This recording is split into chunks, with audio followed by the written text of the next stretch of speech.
Empire.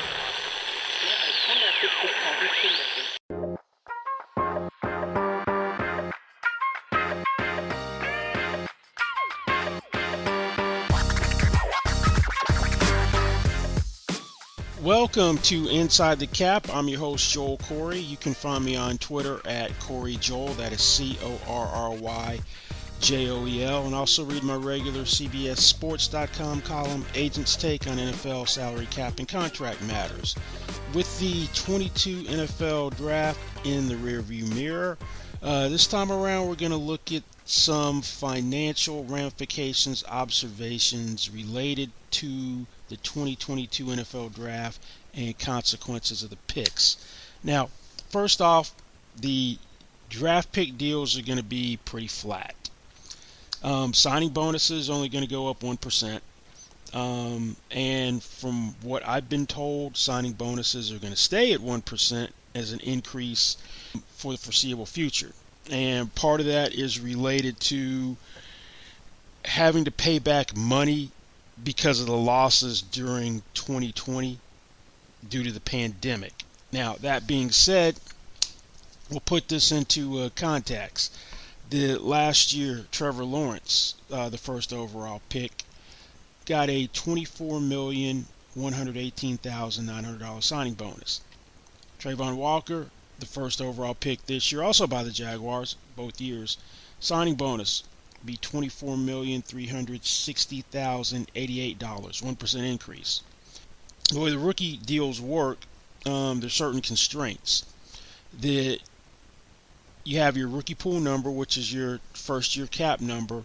The increases can only be, the annual increase is going to be 25% of that rookie pool number. So to kind of put in context, which is more easy to understand than the actual rookie pool numbers these guys have, which I'll get to in a minute. Let's say you have a $4 million rookie pool number. This is just for illustrative purposes. You can go up 25%. That means your second year cap number is $5 million, because $1 million is 25%. Third year cap number is $6 million. Fourth year cap number is $7 million. You don't compound the 25%. It's just 25% of that first year, the increase from year 1 to year 2. And your base salary for all draft pick deals is $705 league minimum. So to figure out the signing bonus, you subtract $705 from the $4 million. That gets you $3.295. That's the signing bonus proration for each of the 4 years of your rookie pool, of your rookie deal. You multiply that by 4, that'd be 13.18. And then you would, for the successive years, you back out the signing bonus proration, and that'll tell you what the base salaries would be. Now, that being said, the numbers they give you for rookie pool numbers aren't easily divisible and round. Trayvon Walker's rookie pool number is going up 1.57% of Trevor Lawrence's. His is $6,795,022.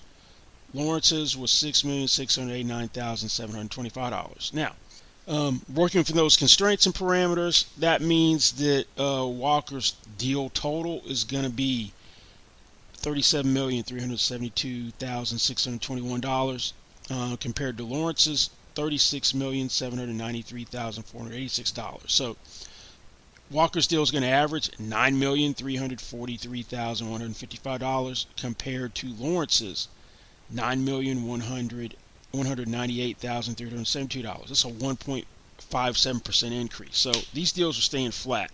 Not quite as extreme as going from 2011 to 2012, when the salary cap went up nominally from 120.375 to 120.6. And in order to keep the rookie deals from dropping, they had to borrow from future pools.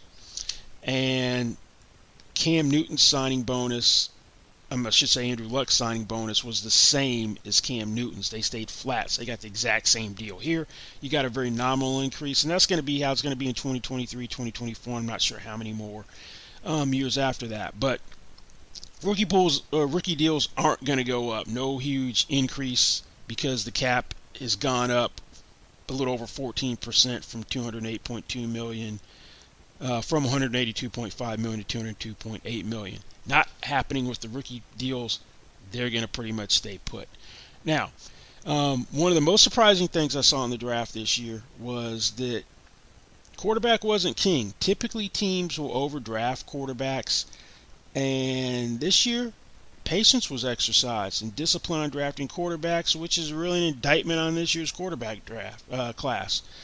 First quarterback was Kenny Pickett, going number 20 to the Steelers. And last time the first quarterback went later than 20th was 25 years ago when Jim Druckenmiller was taken by the San Francisco 49ers. It's a 26th overall pick in 1997. Pickett is going to sign a 4-year deal. Should be $14,067,900 of total, signing bonus of $7,411,200. It's a 20th overall pick. Now, we had 3 quarterbacks going in the third round, no quarterbacks in the second. Desmond Ridder, Falcons, 74th, was second. Malik Willis, 86th, to the Titans, was third. Matt Corral, 94th, to the Panthers, was fourth. Bailey Zappo was the 5th quarterback, 4th round pick, 137, to the New England Patriots. Now, last time we had the 5th quarterback go later than this was in 2000 when Mark Bolger was the 5th quarterback taken in the 6th round by the Saints, 168th pick. That same year, the greatest quarterback of all time was picked after Bolger in 2000. Tom Brady, 6th round pick, 199th overall pick. Now, this draft class of quarterbacks, in terms of how they've gone, when they go, it also relates to the 2000 draft class. That year you had Chad Pennington, first quarterback, go 18th. Second one was Giovanni Carmazzi. You're like, who the hell is that? 3rd round pick, 65th overall, to the 49ers. Chris Redman was the 3rd quarterback, 75th overall pick, to the Baltimore Ravens. Now, 5th quarterback this year, 4th round pick, 137. How does that compare to recent drafts? Last year he had 5 go in the first 15. So you had 5 go pick-wise before the first one was taken this year. And Mac Jones was the 5th one to New England, 15th. 2020, you had 5 go in the first 53 picks. Jalen Hurts was the 5th quarterback, 53rd overall pick in the 2nd round. 2018, you had 5 go in the 1st round. Lamar Jackson was the 5th one to the Ravens, 32nd overall pick. So I was really surprised that teams exercise so much discipline of quarterbacks, and where we saw the drafting the quarterbacks affect the veteran was there was speculation that Baker Mayfield would be traded to the Panthers at some point during day 2 of the draft. Didn't happen. The biggest sticking point was how much salary that the Browns were going to eat of Baker Mayfield's fully guaranteed $18.85 million 5th-year option. That was the bigger sticking point than anything else. Now, what happens to Baker Mayfield now the draft is over? To me, the spot which screams where he should go, and they haven't seemed to have a lot of interest in him, Seattle. Seattle didn't draft a quarterback. They got the worst quarterback room in the league, to me. You got Geno Smith, who is in the lead right now. Drew Lock, who they talk up like he's going to be a potential starter who can play well, and Jacob Eason. That's your quarterback room. Now, if you stay with that quarterback room, this is my opinion, you might as well have a marketing slogan called "Busting for Bryce," meaning Bryce Young, because you're not going to win very many games with those 3 guys as your quarterback. You're clearly in a rebuilding mode. Now, to me, that screams go get Baker Mayfield if you can, for a 2023 pick, which could be conditional and elevate based on what he does. We'll see if Seattle goes that route now that he's still there. In Cleveland, how long is he going to be there? And does Baker Mayfield just start showing up at some point? He's obligated contractual if he's still around to come to mandatory minicamp in June, and unless excused, he'd be fined close to $100,000. I think the 3-day fine is like 97 and some change if he missed all 3 days. If he's still on the roster by then. Mayfield should want to be someplace sooner rather than later so he can start running the offense. Now, there's been some talk that Cleveland could keep him around in case there's an injury.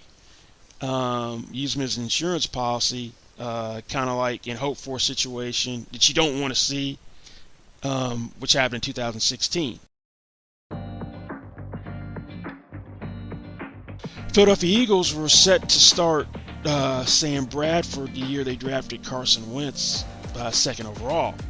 But Teddy Bridgewater had a gruesome knee injury right before the start of the regular season, which was career-threatening, and he goes for a first and fourth round pick to the Vikings and starts for them.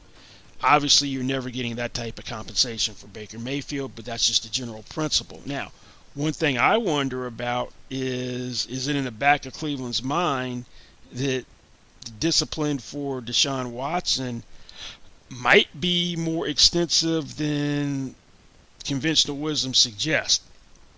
Most people bandied around anywhere from a 4 to 8 game suspension of the personal conduct policy, but is Roger Goodell going to be influenced by what just happened with Trevor Bauer in MLB, where he got a 2-year suspension for domestic violence violations?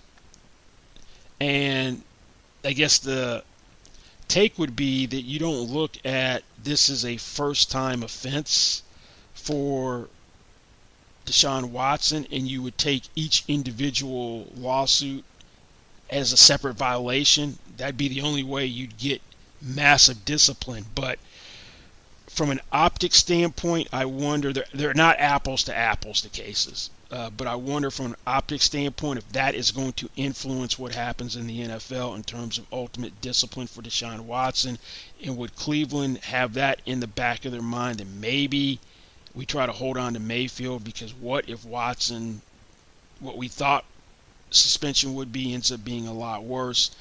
They signed Jacoby Brissett to be the backup, have no leverage to try to trade Mayfield. So we'll see where that thing goes. Now, it's a banner year for wide receivers in the draft. You had 6 go in the first 18 picks. That has never happened before. And you had a run on wide receivers really starting at 10. Drake London went 8th to the Falcons. He was the first one. Then you had Garrett Wilson go 10 to the Jets. Chris Olave, when New Orleans moved up from 16 with the Commanders, he goes 11th. Jamison Wilson goes 12th to the Lions. Jahan Dotson then goes 16th to the Commanders.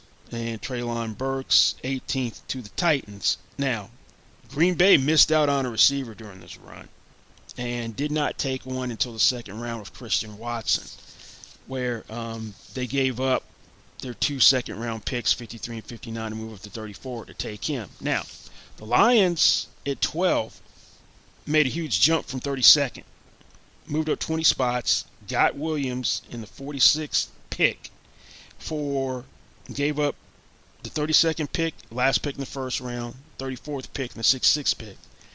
Now, if you look at draft charts, and I wondered, maybe Green Bay could have made a move. What would have been the equivalent move? So I looked at the Jimmy Johnson draft chart and also the Jason Fitzgerald, Brad Spielberger draft chart. And the closest thing I could come up to an equivalent trade, and I wonder if Green Bay even thought about moving up for a Jameson Williams or not, but the closest thing I could come to, which could be comparable, would be, given the picks that the teams had, Green Bay would move up to 12 from 28th, and they'd also get the 77th pick in return, and they would give up 28, the second first-round pick, 53 and 59. They gave up 53 and 59 to get Christian Watson to move up to 34th. So if Green Bay had been thinking that, that may have been one move that they could have made. Now, what we saw that was interesting was there was two wide receiver trades. One The Baltimore Ravens approach trades of disgruntled players a little bit differently than, we'll say, the 49ers are with Deebo Samuel. In 2021, Orlando Brown didn't want to be there because he couldn't play left tackle. Ronnie Stanley had that spot occupied. He wanted to be a left tackle. He was playing right tackle. They shipped him to Kansas City before the draft. They've known for months Marquise Brown wasn't a fan of this offense, which is very running back heavy, run heavy, tight end centric, not wide receiver friendly. He wanted out.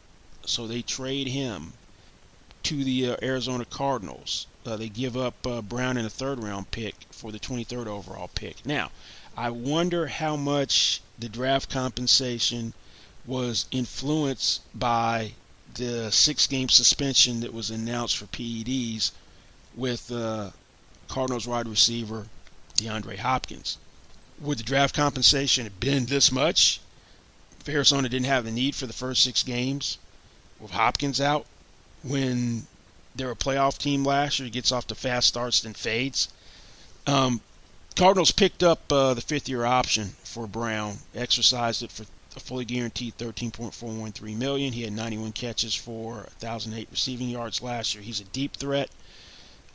Then the surprise trade was A.J. Brown. Mike Vrabel had said as long as he's head coach of the Titans that A.J. Brown was going to be a Titan. Well, he's now Philadelphia Eagle. 18th overall pick was moved, and they got a 3rd-round pick for him. Signability became an issue. 4-year, $100 million deal. He signs in connection with the trade, $40 million fully guaranteed, $57.22 million in overall guarantees. It's $69 million over the first 3 new years of the extension. There's $31 million in the last year of the extension. So we'll see if he's still around to collect that. Brown said he would have stayed if he'd gotten $22 million per year. He would have stayed for 22. Brown said the offer was $16 million, up to 20, which to me is a bad faith first offer. There's no way you're making a realistic first offer that could be taken seriously by the agent if you're under Christian Kirk. Christian Kirk has never had a 1,000-yard year. Brown's been to 2 Pro Bowls. Signing free agency for the Jaguars, $72 million over 4 years, $18 million per year, $37 million fully guaranteed, maxes out at $21 million with makeable incentives. So if I'd represented Brown, one of the things I might have done is throw out what I thought was an equally insane first offer on my side. Apparently, reports where he wanted $8 million guarantees. Maybe that was his response, but I would have been well over $30 million in my first offer. But signability became an issue. Brown's in Philadelphia. Now, this puts Jalen Hurts on the hot seat. He has no excuses not to succeed. You got a running game in Miles Sanders. You took Devonta Smith last year in the 1st round. This trade also kind of makes up for Jalen Reagor not working out as the 1st-round pick he took in 2020. You got Dallas Goedert, who is a Pro Bowl caliber tight end. So if Jalen Hurts can't succeed with those weapons, there's going to be a new quarterback in Philadelphia in 2023. It won't be Jalen Hurts. One thing this does do is it kind of crystallizes the market, particularly for DK Metcalf. That was Brown's teammate in Ole Miss, has the same agent in Torrey Dandy. So he said they'll work something out in Seattle, but it's going to have to at least be first 3 years, New Year's, $69 million, and you're probably going to be in the same $25 million per year neighborhood. Now, Tennessee, they don't want to pay that. But Treylon Burks' deal, and this shows you the disparity, he's going to sign a 4-year rookie deal, which averages $3,590,661. Signing bonus is going to be $7,550,060. Deal total $14,362,645. So you got $100 million extension with $57.22 million in guarantees, 40 fully guaranteed signing versus basically 14.4. How does this impact Deebo? Well, John Lynch says that issues aren't insurmountable. Same agent, you're going to have to go Deebo at least $25 million as well. And since he has unique value because of his ability to be a running back, high quality running back as well as a receiver. I think he's going to be the more expensive out of these three, Brown, Metcalf, and himself. I think he gets the more lucrative deal. Now, I don't know what happens if Deebo says, I don't ever want to play here under any circumstance. It'll be interesting to see what happens then. Trade offers weren't really what San Francisco was looking for. Apparently, the Jets offered the 10th overall pick and a 5th and wanted a 2nd in return. The Lions inquired. The offer was light. Ian Rappaport, NFL media, said it was a 1st and a 3rd. But Deebo's still San Francisco. One thing we know won't happen with Deebo, I shouldn't say won't, but shouldn't, is he's going to show up the first day of training camp because of the way the rules work in the CBA. That if you don't show up to the first day of training camp, you don't get an accrued season, a year of service for free agency. No matter how many games you ultimately play, he has 3 accrued seasons. You need 4 to be unrestricted. If he played out his contract, he would have 3. They'd have the right to make him an unrestricted free agent, stick a first-round tender on him. They still could franchise him because a first-round draft pick is compensation under an unmatched offer sheet. Might not be enough, but we'll see where this Deebo thing goes as well. But money, my experience as an agent, solves a lot of problems. We'll see if that'll be the case here. Well, that's going to be it for this week's Inside the Cap. Don't forget you can find me on Twitter. That is Corey Joel, CorryJoel. And check out my work at cbssports.com called Agents Take. Thanks for listening, and we'll see you back here next time. Goodbye.